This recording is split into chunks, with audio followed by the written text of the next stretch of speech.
My name is Joan Butler. I'm a member of St. Gabriel's Church, and I'm from Washington, D.C. I went to Eastern High School right after schools were integrated here. So that was a big difference. You know, I had always gone to a black school. But during that time going to Eastern, I saw the change in the city. Around the area of Eastern High School, the population there was Caucasian. And you watched all of the Caucasian families leave that area. And then you watch, at that time, I think we were Negroes, because you know they changed from Negro to black to African American. And during that time, I watched the influx of the black community moving in. I saw a lot during the Civil Rights Movement. It was very strange going to work and seeing the Jeeps over at the Safeway. Before they built it all the way up to George Avenue, they had a whole lot of parking. And to see the Jeeps setting over at the Safeway with soldiers with rifles on, like we are living in a war zone. On Saturday, the stores closed at 6 o'clock. So if you needed stockings to wear to church on Sunday, if you didn't get them by 6 o'clock, you out of luck. Can you talk about any other changes in this city or Petworth community that you witnessed during that time and how those changes affected your life?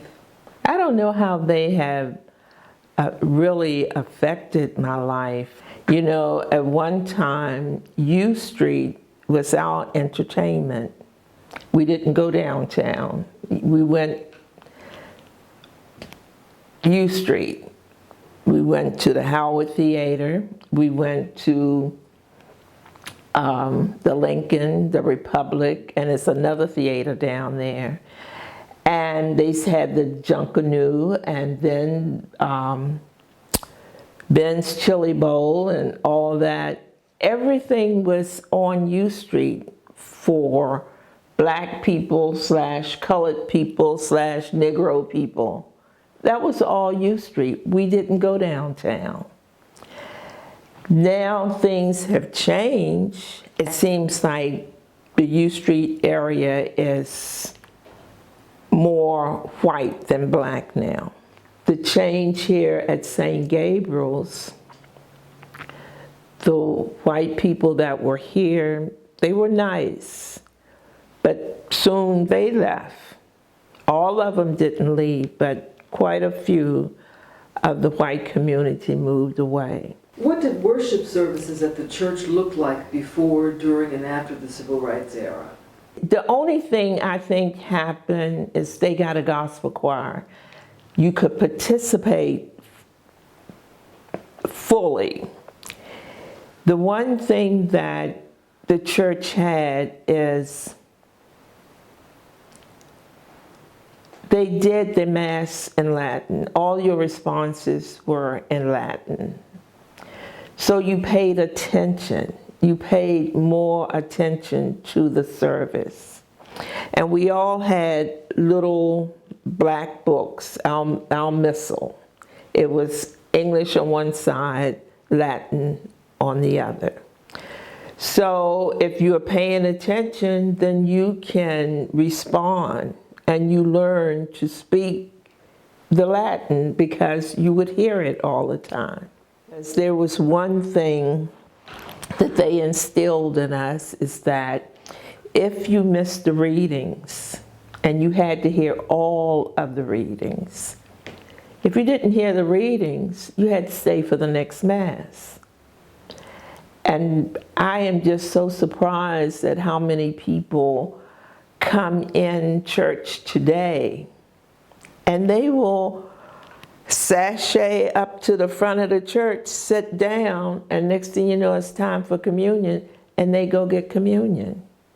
And I realize you need to hear the word of the Lord, and you want to take his body and blood, but you still need to hear the word. They go together.